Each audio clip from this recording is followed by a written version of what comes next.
incredible things to watch because the way that glass moves is mad. And I have this really clear memory of like squatting on the floor like a little gremlin, with one hand, phone in the other, and having this realization that my name is a sentence.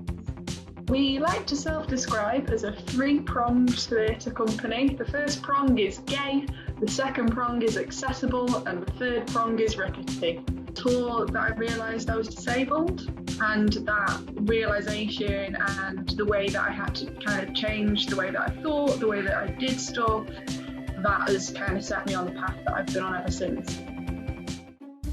You name it with Denver and Ricky. Hello and good morning or good afternoon or good whenever you're listening to this week's episode of the pod, bringing the drama to you. Oh my God, what was that? I'm sorry. Slogan. No, mate, what was that? You've not just made a slogan saying bringing the drama to you. What are we? Are we in a GCSE class? You left me with a mission and I didn't forget. And I came to you with a slogan. I came to you with a few in case you didn't like that one. All right, okay, So, let's hear another one.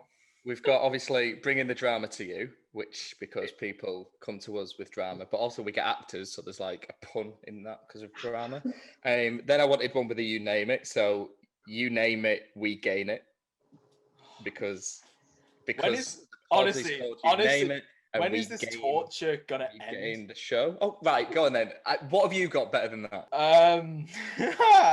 Exactly. You name it. Nothing. We film it.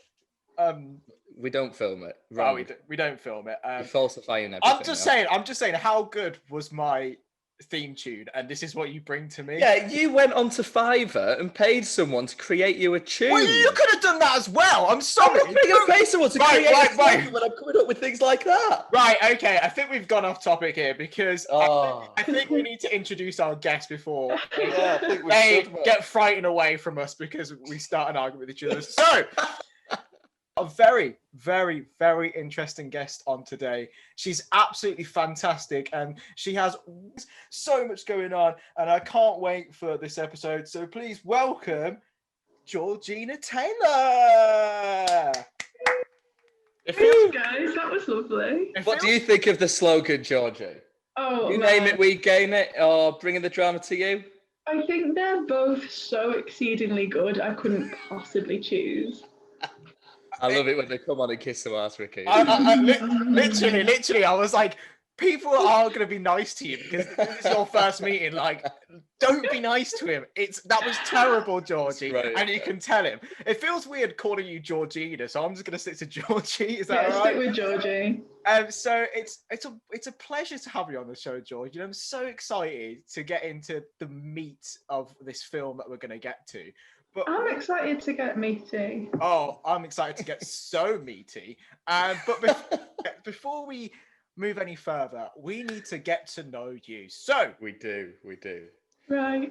So shall I go? Shall I lead with the first one? Ricky? Oh, because this is a good question. I'm so happy about this question. Right. So on the grapevine, I hear, Georgie, that you are the number one person to come to if you need a recommendation on a TV show to watch. So, our first question on the Get to Know You is, what is the best thing to watch on TV right now? Oh, man, that's so tough because I really watch some shite. So yeah, see, I love shite TV. That's all I watch. I'm sorry, you suggested Blown Away, which is not shite. Like, we need to get a Blown Away mentioned in now. But right, yeah. So Blown Away, I think, is like the one to go to. That's like this end of the scale. And then right down the other end of the scale, what we're doing at the moment, we're watching this awful American reality TV show, which is like their answer to Love Island, except it's so bad that we can only watch it on 1.5 speed, and that's the experience I'm recommending. Right, okay. So we'll get to Blown Away in a second, because I have no idea what that is. But I'm loving this other end of the scale, because at the moment I'm re-watching Love Island Series 2. Yes, And that was probably back in the day when they were allowed to drink and smoke. oh, they were drinking and smoking. It's so much drama. I can't believe it's actually allowed to be on TV now, and it's amazingly bad. But I'm watching like 3 hours worth of it a day because there's so much of it. So what is that American show? Because that sounds ridiculous. It is. It's called Are You the One? And they've got Oh yeah, it's on 10 Netflix, isn't it? Yeah. It's like 10 blokes and 10 girls, and they got like compatibility experts to work out which ones are a perfect match. And they have to like find their perfect match to win $1 million. But it's $1 million, I know. But it's really bad, and it's not like, on Love Island, there's ups and downs, isn't there? And there's the drama, but there's also like people being really lovely and friendships and things are quite nice. Are You the One is just straight up arguments. Beef after beef. So we love that. That's the reason we watch it, though. We love the drama. Yeah. So there you go. That's my recommendation. Are You the One? I will be getting on it. Well, and blown away. Blown away. If you didn't know what this program was about, you'd be a bit confused. So what is Blown Away? It's a glass blowing competition show. And honestly, like... This is the high end of your recommendation. Yeah. No, this is, I think, one of the most, like, incredible things to watch. Because the way that glass moves is mad. Honestly. That's the soundbite at the beginning of the show, Ricky. honestly, Georgie recommended me Blown Away to all of my flatmates last year in Jameson Road, and we watched it and we got so into it, where we were having like we just used to like have so much, like we used to think that we were expert glass like connoisseurs. Like you get so into it, it's like, oh, that's not a good piece of art, that's a little bit off there, and we were just generally having conversations like we knew what we were talking about. This show is amazing, and go watch it, and it's all right, Georgie. So Blown Away and Are You the One? Give it a listen, and if you don't like it, then we'll drop you George's Insta and you can give her all the abuse you want. Yeah, that's fine. I can take it. Don't start with that, Denver. don't just be like, send her abuse. Charge. Right. Right. What's your would you rather, Ricky? Well, we put it onto Instagram and we got some... Oh, you're not going to seriously suggest one of these? I'm not going to suggest one of these, but we had some very interesting answers. But I've got one, and it's a bit silly. So, Georgie, would you rather be 4'5" or 7'7"? 4'5", 100%. Why? I think because I'm not far off that already. Okay, yeah, I feel that. That's fair. I've always dreamed of being taller, so I think I'd go 7'7". But you wouldn't be able to walk. But you wouldn't be able to walk through doors. Or lie in a bed. Yeah, you'd have terrible back problems. Get everything custom built. Imagine. Yeah, if you're a dwarf, then you're just a dwarf. Right? Sorry, what did you just say then? A dwarf. A dwarf. just I said dwarf, and let's move on. Okay. Yeah, let's move on from that. What is the next question, Denver? I don't know. Okay, let's move on. What's your favourite supermarket? Obviously, we ask it every week. Favourite supermarket? Oh man, so me and my boyfriend, who I live with, we've gone upmarket recently. Ooh. And we've started getting deliveries. Oof. It's honestly like, could not recommend a delivery more, and our chosen delivery is from Tesco, and I know that's a bit posh.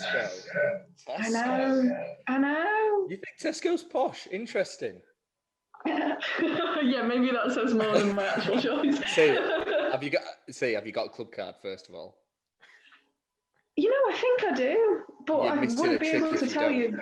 You're going Tesco at the moment with club card prices. Something's £2.50. Club card, bang, £1. Unbelievable. Every time I'm going in, something's like £15. Club card, 11. Amazing. I'm a big fan of Tesco at the moment, so I can appreciate that. And it's actually, you're the first person to mention Tesco. I thought, well, that's nice, at least. I mean, on the board. We have really divulged from where we're supposed to be going with this podcast. Like, this has gone. We do this every week. We've just gone off on an absolute tangent here. But I think we should move on to the meat that we were talking about earlier. We're going to start with the bread of the burger. Meaty. Okay. Oh, can we stop saying that, because that is making me like. Okay. Okay.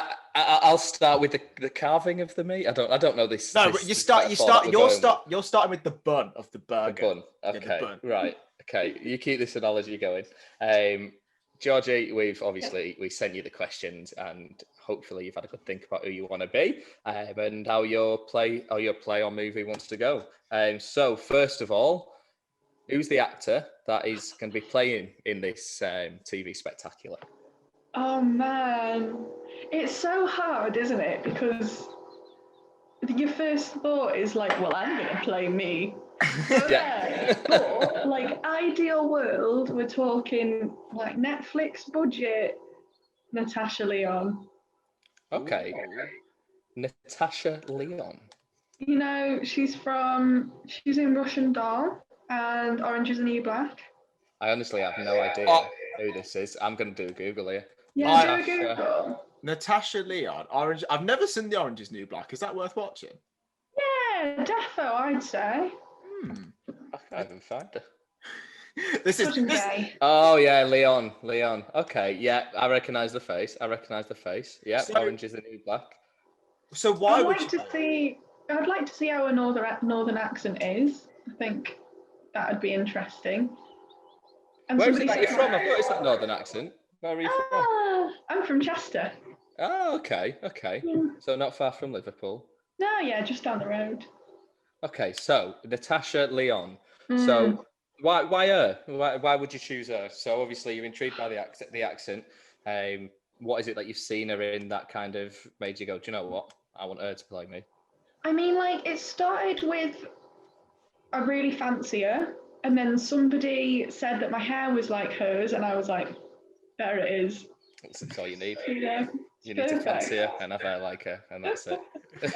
Well, you did say, obviously, you thought about playing yourself, which we have had before on the podcast. Obviously, you're an actor. So what's the best role that you've been in the vast shows you've been in? Oh my God, the best. I mean, acting alongside Ricky is top of the list, no matter what the role is. Thank you. You've sent her a script here, mate. I haven't, but I would agree. Working alongside me is a dream. Some would say, you know, in my little angel costume that I was in. That was a great. To be fair, Doomsday was a lot of fun, and you were great as Jesus. Right, you were doing Doomsday. Man. That makes sense. It was fun to play Jesus. I think one of my favourite things that I've played was Orlando in a production of Orlando, and the character, he starts as a boy and then he lives for like 500 years, and in the middle of all of that he wakes up one day and he's a woman, and it's just such a fantastic story, and that it was a really fun part to play. So my serious answer, I haven't read Orlando. I keep meaning to. I've got it on the side, but I've not actually. I've heard a lot of good things about it, so I need to. It sounds really interesting. It'd be a good play to delve into. That I think that I want to do at some point. Definitely. Nice. Yeah. The book is long, but the play adaptation we did, I think it's by Sarah Rule, and that's worth a read. Definitely. Obviously, the book is as well. Right, so we actually had to cut off there because of editing and all of that. See, obviously podcasts are always perfect all the time. And I actually had a chance to do my research on who Natasha Lyonne was. And what I recognise her from is American Pie. Oh! I don't think she was quite a big character in it, but do you know when you see her face and you're like, I've seen that face before? But yeah, she was from American Pie. So there you go. You can't say we don't do our research. Well done, Denver. Right. Now, Georgie, to question 2. So, what is the genre of this film? And me knowing you, I know that this is going to have I think, a bit of a non-naturalistic influence. Isn't that correct? So, Wow. What is this genre we're going to get from you for the start of this film? Genre-wise, I think it'd have to be a bit silly, wouldn't it? Because if you're making a film about yourself and it's not a bit silly, then you look a bit like a wanker, don't you? So what you when you say a bit silly, what would it be, like a comedy slapstick type thing, or?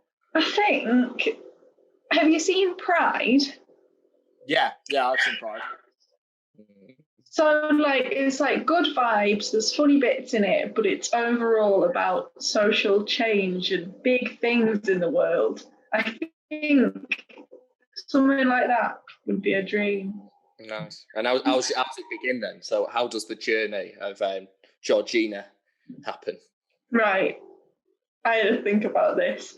And I think that it would be, I was at this after show party in first year and a bit tipsy, kind of feeling a bit weird in all of the vibes of the theatre world at uni, and it was all quite overwhelming. And I have this really clear memory of squatting on the floor like a little gremlin, in one hand, phone in the other, and having this realization that my name is a sentence. What? What? What? Yeah. That's actually too elaborate. The reaction that I want. Because my first name, obviously, is Georgina. My last name is Taylor, and my middle name is May. So I remember crouching on the floor, gremlin style, and being like, Georgina May, not Taylor. So I think that's where we start. I'm sorry. Right. That is one of the most ridiculous starts we have ever had to a film ever. Yes! So you realised your movie. I've lost for words here. Your movie begins with you in a party. Yeah. You're a bit pissed, and you've squatted to take in the mood and all the energies and all of that, and you've had a drunken thought that your name is a sentence. Yeah. And that made you want to become an actor. I think because I wanted to be an actor for a really long time, but also not much interesting happens in childhood, does it? Yeah. Really? We can just get rid of it, maybe do some flashbacks at some point. Yeah. But nothing like a good party scene to start a film. Okay. Also, it's quite silly. It's very silly. With this episode, Georgie, I'm going to say I didn't know what to expect, but I expected something like that, and I'm so glad we have got that. Yeah. Georgie May, not Taylor. Georgie May, not Taylor. That's the existential question that I want the film. I'm lost for words with that. That's okay. So we've got that. We've got the scene set with that. Tell us a bit more about uni. Where did you go? Did you study drama? I didn't study drama. I studied linguistics, actually, but it was all a bit of an elaborate guise to be involved in the theatre scene, because it was really active for theatre stuff, and there's loads of opportunities, and I got to do loads of things that I would never have got to do had I not gone there. So, and just to clarify for Ricky, who doesn't understand, what is linguistics?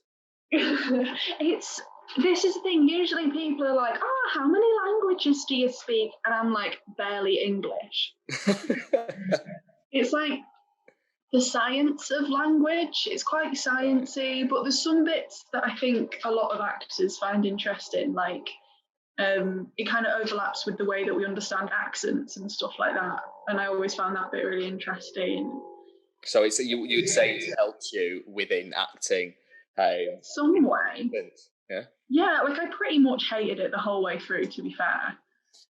But I did get to do lots of fun theatre things. So you're also being a bit modest here because you did study linguistics, but you studied it at quite a good university. Quite a good one. Where did you study? I don't know what you mean. I went to Cambridge. Oh, there we go. I know. What it makes me sound like a posh wanker, and I hate for that to be people's first impression of me, because I really hope that I'm not a posh wanker. Did you find that most people were posh wankers at Cambridge? Yeah. 100%. Is Not everybody, but I mean, like, I met my fella there, and he's obviously decent. So I thought you were going to say posh wanker then, and I was like, wow, that's not good. No, it was a very. I think people have an idea of it, that they think that everybody there is a certain type, and whilst that is true, there is also a majority of people that are not like that, but are trying to fit in, and it's lots of ups and downs in 3 years, I think. Like every university experience. But I guess with Cambridge, and this is something that I want to draw on to next, is that you hear so much about like the Cambridge theatre scene. Like you hear so many people who go to Cambridge and then go off to become actors and go off to do like comedy stuff. So what was it like being in that environment? Because on your CV that we read through, there was a lot of performances with the Cambridge University Society and doing it at the Cambridge Theatre. So what was that like as I'm trying to find the word for it, as a journey? How did that work? Was the rehearsal room completely different to how it was with someone in like a drama school setting? I mean, I guess like I haven't really got a lot to compare it to, but the main things that it felt like at the time was it was incredibly fast paced, it was incredibly competitive, it was incestuous as fuck. That's drama. That's drama. Yeah. But no, it was really good, and it really, the way that it was all set up meant that everybody could kind of throw the hat in the ring and have a try at whatever they wanted to do. So I set up my first theatre company while I was there, and I set that up the month after I started. So like that was the sort of environment that it was, like that if you wanted to put in the work, you could get somewhere with it, which was sick. Like that was really good. And yeah, I think I got more experience in them 3 years than I think I have done before or after. So were you at uni, despite studying something else, did you still always have that keen interest in acting and performing? Did you always know that's where you wanted to go, or was it just always an interest? It was, yeah, so I wanted to go to drama school since I was 13, I decided to actually start doing stuff, because I was with this boy at the time, and his dad was a street performer, and his mum was an actor, and nobody in my family are professionally artistic. Obviously they are artsy and things, just not professionally, and there's not really that knowledge, And I remember talking to them, and I was like, I want to act, all I want to do is act, but it's so competitive and it's so unstable, I'm scared. And I remember them saying to me, there's always going to be jobs for actors. And I was like, right, fuck it then, cool. There we go. Just a bit laid back about it. I think so I wanted to go to drama school from that point on, really, and I was planning for that. And then I had this wonderful theatre teacher in sixth form, and she was really, really encouraging. And she went to Cambridge, and she said that I should be thinking about that, really. And the whole way through sixth form, I was no. And then I happened to do better than I expected in my AS levels, and it was really only on that results day that I was like, right, okay, let's have a think about uni then instead. What, so it was only on results day that you applied to go to Cambridge? Yeah. Wow. So, okay. Yeah. So just off a whim, it all kind of fell in place quite luckily. Yeah, I'm not one for planning. I don't like it. I was going to say, everything, it seemed very hasty. It's brilliant. But I think when you were at uni, we've got here that you were in the vagina monologues. I can't say the word. The vagina monologues. The Duchess word of vagina gets you nervous. Yeah, it gets me nervous. The vagina monologues. The Duchess of Malfia, and then you were also in I Much Ado About Nothing, which was directed by Geraint Owen. Have I said that correct? Geraint Owen, yeah. And it went loads of venues across Europe in December 2017. So what was that experience like, performing a show in and across Europe? Yeah, honestly, it was crazy. I think also you've done a really good segue into the turning point question. It's almost like we planned that. Eh? I know, aren't you great? Well done. Yeah, it was amazing. It was honestly the most incredible experience. And I think like now one of the main things I'm interested in is touring, and having had that experience, I know that it's I kind of know bits about it, I suppose. What is it about touring that you kind of love so much compared to just kind of obviously non-touring theatre or stage or anything? I think the pace of it and how involved it is as well. Like, you can't get away with touring as an actor and only acting. You have to pull your weight all over the shop. Yeah. And I really like that, because I hate that divide that there usually is between techies and creatives. Like, I think that's such a false divide that I think it sort of falls away a little bit, or in my experience, when you tour. A touring comes together because everyone kind of has to put in their little bits here and there and everything, because obviously half the time you've not got a lot of time to kind of get in and get out altogether, have you? So as we were moving on with that segue, so what would be the moment that was your plot twist then? Is it going on tour with Geraint Owen? I'm getting his name better. Geraint. It's just a Welsh name. All right. I always get Ricky to read the things out because we know he struggles and it's just fun, isn't it? That's so harsh. So with Much Ado About Nothing. So was that a turning point for you to really see touring theatre, or have we got another moment here like before where it's going to go anywhere? Honestly, like, it's a bit of a downer actually. I think it was during that tour that I realised I was disabled, and that realisation and the way that I had to kind of change the way that I thought, the way that I did stuff, that has kind of set me on the path that I've been on ever since. That's a bit of a downer. Sorry, lads. No, that's fine. And do you mind, if you're okay with this, do you mind explaining what your disability is and how that has affected you within the role of an actor? Because obviously, like, you explain it. You'll explain it much better than I will. And how old are you at this stage? Are you about 19?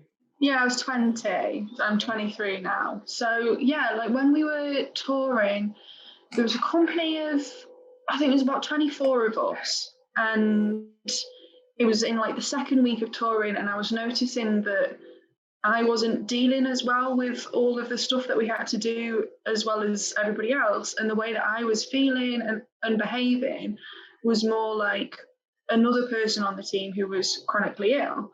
And she's a close friend now. And I remember thinking then, like, oh, maybe there is something going on with me, because I'd always felt like the chronic pain that I had and the chronic fatigue that I had was due to like stuff like iron deficiencies and stuff like that. But it was only really during this tour that I was like, I think it is actually a bit more serious than this. How bad would it get? Like, when you're saying obviously chronic fatigue, like how bad is it getting? So when it's at its worst, I'm stuck in bed, can't really do much for myself.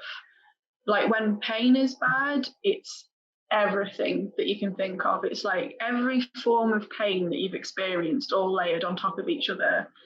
And it's sort of like the way that affects your mind and the way your thoughts are is horrid. So, and what's the disability called? It's called fibromyalgia, and it's a really under-researched disease. So chronic illnesses as a whole are very under-researched, partly because it's not profitable for pharmaceuticals to research them, because you can't cure them, you just live with them. So I got back off this tour, and started doing some research and started reading about fibro, and I read the symptoms and I was like, fucking hell, I'm patient zero. I feel like I've got all of these. So took it to a doctor, happened to end up at a really good doctor's the first time, because a lot of the time doctors aren't that sympathetic towards chronic illnesses, especially when you're a woman. Women's pain is often not believed, which is shit. Yeah. So I took it to her and she said, do this, that, and the other, and slowly sort of scraped myself towards a diagnosis. And at the same time, I was very much involved in accessible theatre and relaxed theatre, which is like a format for performance which makes some changes to basically be more welcoming to broader audiences. So traditionally with relaxed theatres, you can make as much noise as you need to. I think my laptop's not plugged in. I'll plug that in a minute. You can make as much noise as you need to. You can move around as much as you need to. So if you need to leave the auditorium and come back, that's fine. And it sort of brings down those weird standard theatre rules that we have that actually don't serve anyone. Yeah. So I think like the combination of already being involved with that and then realising how much it applied to myself kind of really set me on the path that I'm on. So were you working in accessible and relaxed theatre beforehand anyway? I was, yeah. So the theatre company that I started right at the beginning of uni was called Relaxed Theatre Company. And as far as we know, we were the first company to only do relaxed performances. So usually a theatre company will do like a run of shows and on a Saturday morning, they'll do a relaxed performance, but we just did relaxed theatre. And then, when I realised and kind of was getting towards a diagnosis was the beginning of 2018. So there was that kind of year that I'd found that bit of community. But I think like when you're in a situation when you're realising that you're disabled and it's not like there's not an accident which disables you and you don't realise that's how you are from like birth. I think it can be really strange, especially from the people who've known you for a really long time. Like nothing had changed about the way that I was, but just the way that I was thinking about it had changed. Yeah. So, with I'm going to try and say it, fibromyalgia. Yeah. There we go. So obviously suffering from that, how's it impacted? If anything, it seems like you've taken quite a lot of positives from it. But how's it impacted you as a performer, or you as a practitioner as well? Yeah, I mean, there is a whole host of things that I can't do, but being like kind of. So what is that? So what do you struggle with? What is the day to day that you kind of have to face that you struggle with now? So like I get migraines very frequently, so I have to sort of for a whole bunch of reasons I have to kind of plan out my energy so that I don't run out too quick, because if I crash then that's me kind of done for a week or so stuck in bed. So I kind of have to like strategize my plans quite well to make sure that my energy lasts. I can't stand up for a very long time because I get blood pooling. Gross. I can't like wait there through my hands. So I don't know, like some, when you're in drama school and you have to do yoga and all of that, like some positions like that I can't do because of tendinitis. And then there's like neurological stuff as well. So I have one of the symptoms is brain fog. So sometimes I'll be like halfway through a thought or halfway through a monologue, and my brain will be like, no. It's just really fucking annoying as an actor. Yeah. So like the way that I kind of get around it a lot of the time is that I'm lucky enough to be in charge of a lot of the projects that I do. So with Rickety Fidgets, I do accessibility stuff there to make sure that everybody's catered for, which obviously includes me. Same with my other theatre company, Rocket and Rabbit. And then elsewhere, I kind of just have to head for employers and companies that are disability friendly, because if they're not, then I can't do the work there, basically. Yeah. See, it's really nice. And when obviously me and Ricky were chatting beforehand, the one thing I noticed with you as a performer is a lot of your theatre, whether you're producing it, whether you're acting, directing, doing many of your skills. I realise you normally like to create theatre that makes a difference. So even going back to your school days when you did Orlando, that was already clearly a movie with a prominent message within it. You've done a number of things within accessible theatre, working with people with all different kinds of disabilities who I guess traditionally wouldn't necessarily be part of the theatre scene, and you try your hardest and succeed by the looks of it in making it literally accessible theatre for everyone.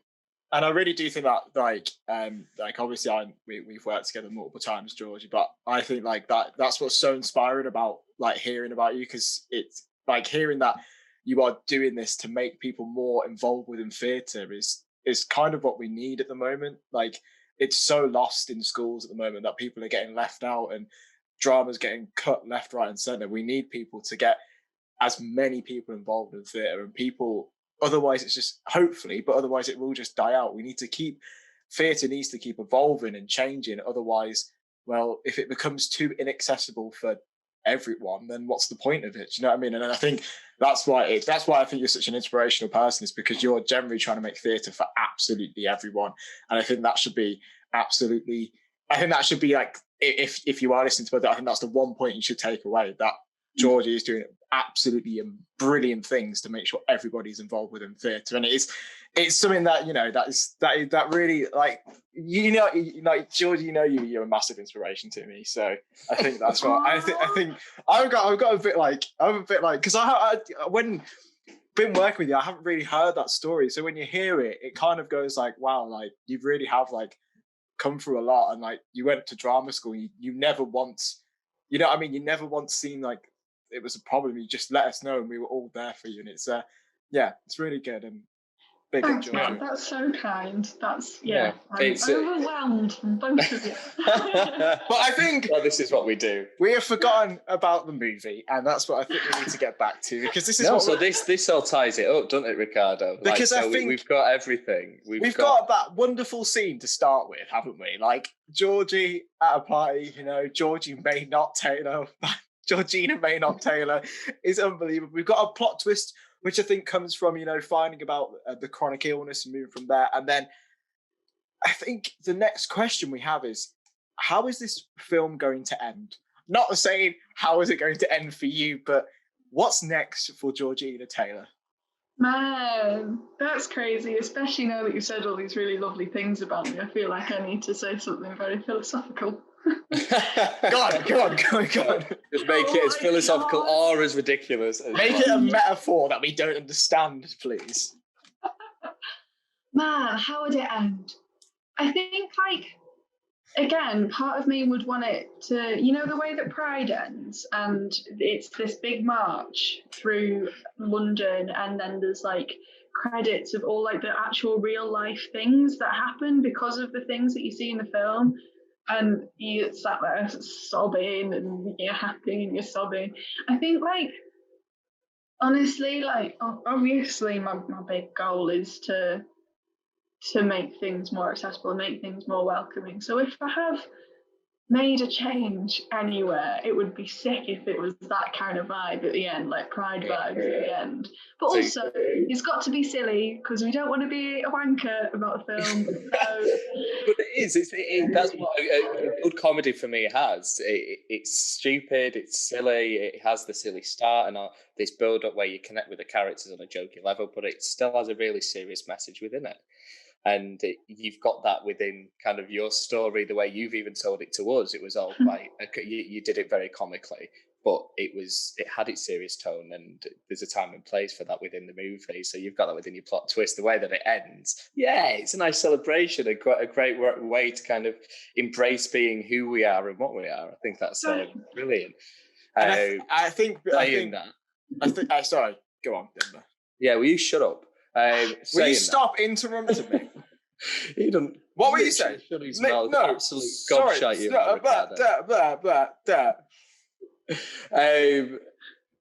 I've completely lost my train of thought. So that's why I'm going to take over.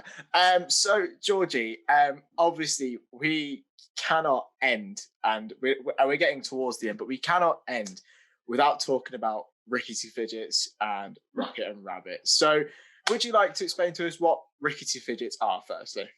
Yeah, man. So Rickety Fidgets is the main theatre company that I do stuff with. It's me, Aidan Watson, and Deborah DeBosque, and soon a fourth person, which is exciting. Who it is? Do we get a name reveal? Can we get a spoiler? I don't even know who it is. If I could tell you, I would. We're still waiting. Can we put an advert then? If you're interested. Applications are still open, so I'm not sure if they'll be open. I'm not sure if they'll be open by the time this goes out. But if you are interested, go apply. Go on. Yeah. For those people that are interested, sell it to us. What is Rickety Fidgets? Well, we like to self-describe as a three-pronged theatre company. The first prong is gay, the second prong is accessible, and the third prong is rickety. So all of our theatre is accessible. We focus queer stories, and everything has a bit of a thrown together silly vibe. So we're working towards our second production at the moment. It's called The Masked Femme. It's all about wrestling and being trans. It's written by Aidan, and it's going to be on at the Unity this summer, which is just so cool. So you say that's your second production. What was your first? Our first one was called Moonhead, or Finding the Best Route Back to the Sky in One Day or Less. And it was an original story, another original story that we did about what happens one day when the moon falls to Earth and they find themselves on a planet that they thought was full of friends, but actually people are perhaps not as kind as they'd like them to be. And it's all about them trying to get back into the sky in time for nighttime. Nice. And so who are these shows aimed at? Or is it kind of at the point it's for anyone and everyone? Or pretty much anybody and everybody. So the Moonhead one, Moonhead was aimed at children and their families. That's kind of our age range. And then Masked Femme is going to be more like a 12 and up type thing. Yeah. Nice. Okay. So when's that show? Your second show being out? It's going to come out sometime around July, and there's going to be a live performance at the Unity. So if you're in Liverpool, get a ticket for it. Absolutely, get it sorted. But it's also going to be a recorded version as well on the Unity website. So you'll be able to see it no matter where you are. Nice. See, again, even the company that you've created now is still very much accessible to all, which is brilliant. But your movie, you're spectacular. That again, which shows that like Moonhead has the story which is silly and jokey, but actually there is some underlining tone to it. Your movie itself, what's your Bond song? What's the soundtrack to your movie? This is so obvious, but I think it'd be Queen, and I think there'd be especially like the opening bit in the party would be, the song I'm Going Slightly Mad. Yeah. It would be like that kind of vibe. And then in the middle around like the plot twist, the song Keep Yourself Alive. I don't know, can you sing it? Oh, Sean, I simply Sean. That was like I think so. And then maybe at the end it'd be like Heaven for Everyone, that song about like we're gonna do it. We're gonna do it for everyone. Positivity, we're here, it's for everyone. So yeah, a nice feel good Queen type. Yeah. Spectacular. Dead campy, theatrical. That's the vibe. Yeah. This movie, I'd watch this. It'd be so I could just imagine it like appearing as like a Netflix original, and it's one of those that I'd really enjoy to like just it'd be a real feel good film. Do you know what I mean? Like with obviously a lot of moments. I could see it in like a live action, like kind of like part animation type thing. I don't know why. I kind of see that sort of style to it. I mean, like Oh, Spider-Man, that, that yeah. sort of cartoon sort of style of it. See, now that you've said that, for some reason, and please don't take offense to this, I thought like we could get the Muppets involved. I don't know why. Like, I just feel like the Muppets would be really good in this. Like, maybe we could do Georgina Taylor, the Muppets version. I don't know why. Why the Muppets, Ricky? Because I just think, imagine you've got like Kermit sitting there just going, Georgina May, not Taylor. And just it's like, Georgina May, not Taylor. Yeah, I'd love Right. that. I love the Muppets. And Vicky once again ruins the movie at the end. It's fantastic. I'm sorry, but Georgina Taylor and Muppets has like that. So that has a lot of potential. The movie is not going to be called Georgina Taylor and the Muppets. But it might be, actually, maybe it's quite suited if Ricky is involved in this film. But what's the film? What's the title that you're going with? This was the one question that I couldn't think of an answer for. You couldn't think of one? Did you not have any ideas or anything? I've got none. I wish I could have thought of something witty, but unfortunately. So I like me one-word ones. How about just something like access? Oh, that sounds like porn. That's what I was going to say. It sounds like... No, you guys are just thinking that sounds like porn, but it's not. It's about accessibility, access coming in. Yeah, maybe it sounds a bit like porn. No, I like access coming in. Access. Oh yeah, like there's a lot of double entendres within that.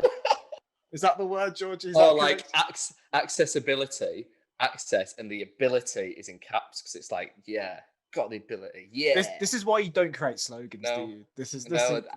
This is why we ask them to create the movie titles and not us. I've let you down. We've got it. We've got to name Georgie it. May not Taylor. Maybe just that. There you go. Yeah. Georgie May not. I can't believe. I honestly, since that start of the film, I cannot get over it. It has just been. Oh, just like the crouching tiger. And when you started at the beginning, crouching in the party, prowling. Yeah. I just not glamorous. I'm not happy with this. You had 6 questions and you couldn't even think of a title. I'm so sorry. Well, we've got to think. There's got to be something. Well, we'll put it to the listeners. Yeah. You've listened to this pod now. We will ask the listeners what they think, and for the first time ever on the podcast, we'll get them to name the show for you. That is a real honour. And then what we'll do is we'll send the answers to you, Georgie, and you can pick your favourite one, and we'll have like a little announcement, shall we? A little reveal. Oh my God. We can have That's amazing. Will you be up for that? That sounds great. I love that. That'll be good fun. But I think that is the end. I think we've got all the way to the end of this unbelievable film. And it's been a roller coaster. A lot has happened from where it started to where it ends. And Georgie, I just want to thank you so much for coming on. It's been an absolute pleasure to sit and chat with you. And yeah, I'm lost for words. I'm lost for words since the start. So honestly, thank you so much for coming on. And we will plug all your socials to Rickety Fidgets, your own Instagram. And we didn't mention Rocket and Rabbit, but we will make sure we put it out there and get it all on our socials. So, yep, Georgie, thank you very much. And thank you very much for coming. Good luck with everything. Good luck. Thanks for having me. It's been late. And that is that. Another episode ticked off. And Ricky, that was she was lovely, weren't she? Oh yeah, Georgie's brilliant. I don't think anyone could say a bad word about her. Absolutely so much fun to work with and just a delight in general. A general delight it was. And if you have liked what you've listened to, then if you could give us a subscribe on our YouTube page, that would be amazing. We are also now on Apple and Spotify, so leaving a 5-star review on Apple would be amazing too. And as usual, give us a follow or any messages on our Insta, our email, our Facebook. The email is Ricardo. younameit.pod@gmail.com. Unbelievable. And as I left you last week, didn't I? Or 2 weeks ago to do the podcast, and you left us with a lovely poem you have anything for us today, Ricky? No. Right, see you next week. You name it with Denver